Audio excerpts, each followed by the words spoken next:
In terms of their dominance in the paint, no one ever was as dominant if they got the ball down low than Shaquille O'Neal. But Embiid, in this NBA in particular, is also impossible. He's a legit 7-footer, Stephen A., 250. He's a 7-footer and a wide body, and he's in shape now.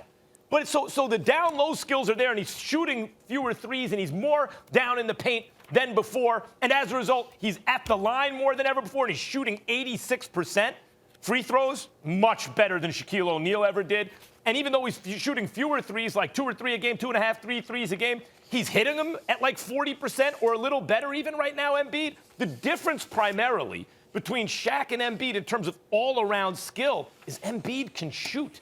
In fact, there's never been in the history of the NBA a 7-footer who's a big 7-footer, not a power forward, a center, who can play with his back to the basket with the all-around skills of Embiid.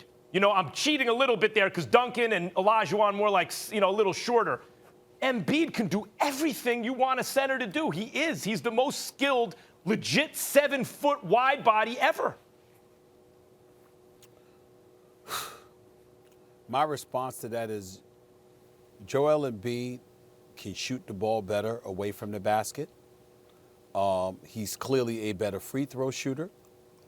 And so if you want to look at it from a skilled perspective, meaning they're both over 7 feet tall and Embiid could do a little bit more, will I argue with you when you made the points that you make? No, not at all. Here's my retort to it, however. I don't give a damn. It means nothing. Because it ain't about what you can do. It's about what you actually do. And Shaquille O'Neal was 7'1", 320 pounds, was a man amongst boys, and played like it every night for the vast majority of his career. He treated you like the child that you were compared to him. He wasn't some pretty boy with a curly afro pulling up from 20 or 23.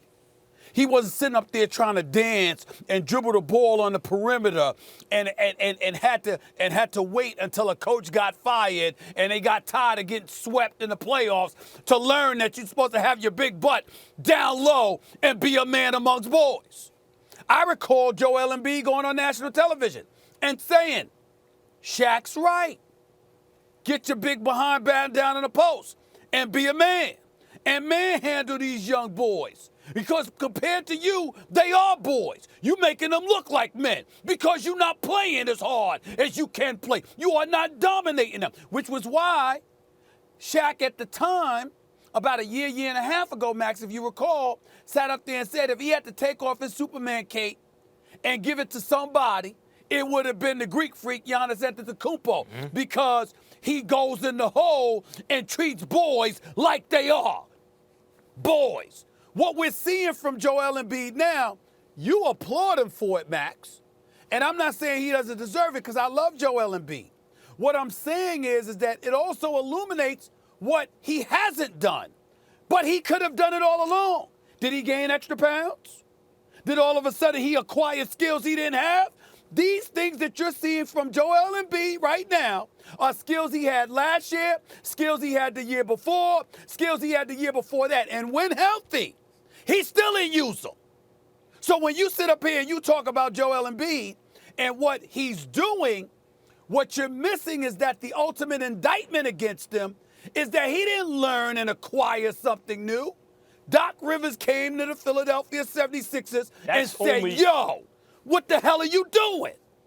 Get the ball and do what you're supposed to do. You're That's talking what about, Doc said. Look, I respect it. And that's the difference. I respect it because you're talking about an attitude. I'm not comparing their attitude. I'm talking about skills. I'm not saying and that by the way, hold on. I'm not saying that you're comparing the attitude. I'm saying you must. I'm saying you're omitting it and just talking about his skill. Yeah, because if you have that's the question. That's like somebody learning from Max Kellerman. Max Kellerman, you're teaching them boxing. You're teaching them oratorical skills and what have you. And you even invite them to Columbia with you. And then they get on the air and they start mumbling like Shaq. You'd have a problem with that because you know they know better.